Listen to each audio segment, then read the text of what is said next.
Waalaikumsalam warahmatullahi wabarakatuh. Perkenalkan, nama saya Alfiana Indari Jahati Tias, biasa dipanggil dengan Ana.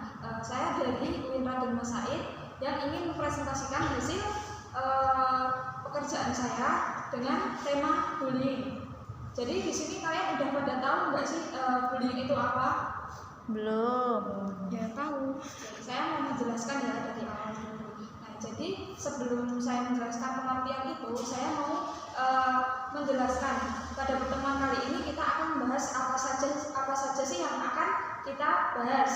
Yang pertama itu pengertian bullying, yang kedua efek bullying di sekolah, yang ketiga penyebab bullying, yang keempat cara mencegah bullying.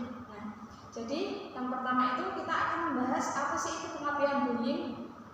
Jadi pengertian bullying adalah salah satu bentuk dari perilaku agresi dan kekuatan dominan pada perilaku yang dilakukan secara berulang-ulang dengan tujuan mengganggu anak lain atau korban yang lebih lemah darinya.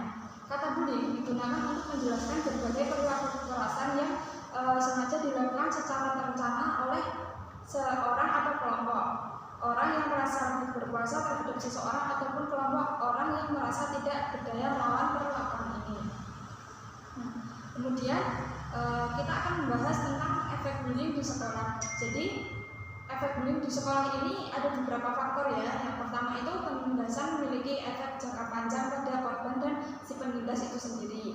Terus yang kedua, untuk korban perlakuan ini menambah rasa percaya diri mereka. Yang ketiga, untuk pelaku bullying efeknya adalah menjadi kebiasaan dan kenikmatan untuk meningkatkan ego mereka. Nah, sampai sini ada yang ditanyakan teman-teman? Tidak. Oke, kita lanjut ke materinya ya. Materi yang ketiga itu penyebab bullying.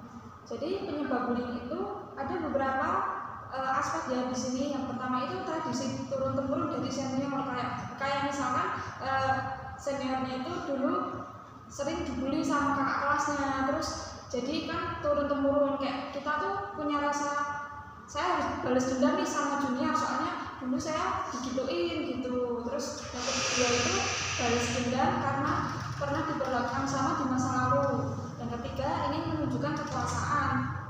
Ingin menunjukkan kekuasaan itu kayak kita tuh butuh validasi. Kita butuh validasi misalkan oh aku nih jagoan nih, aku nih suka pokoknya saya menangan gitu loh.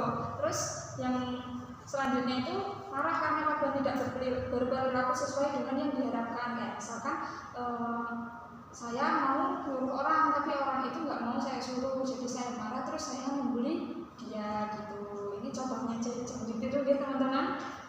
Terus yang selanjutnya itu mendapat kepuasan ketika kita membuli. Kemudian perilaku dianggap tidak sopan menurut aturan kelompok tertentu gitu.